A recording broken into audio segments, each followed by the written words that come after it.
Good morning mga kapobre. Ito, nagdamag ang ulan.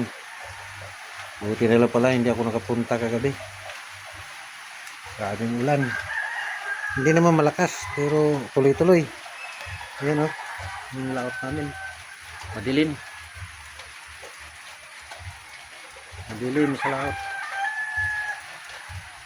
Ang kalangitan namin. Puro ulan talaga. Pero hindi malakas, ano lang, mahina lang. Mahina lang pero tuloy-tuloy.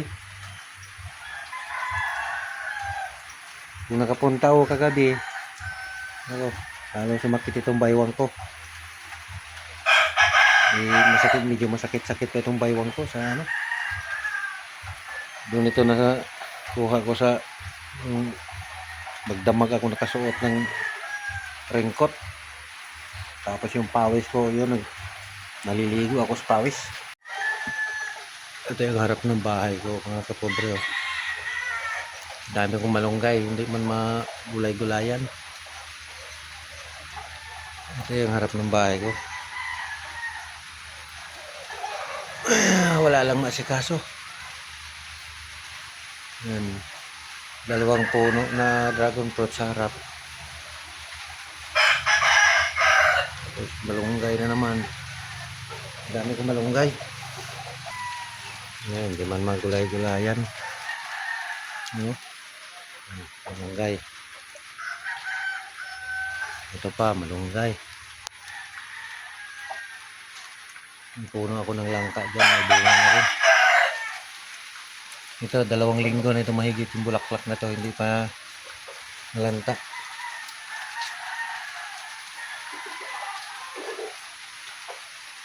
Yan yung manok ko. Yun pa, may dragon fruit pa ako isang puno. Ito, malapit na rin ito magbulaklak. Ito mga kapobre. Mga sunod linggo yan, bubuka na yan. Orchids. Yun pa, may malunggay pa ko doon. Ayan o. Ang dami ng malunggay, hindi man magulayan.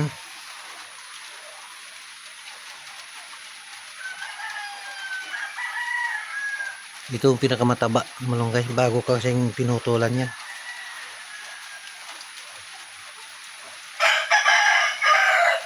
Thank you for watching.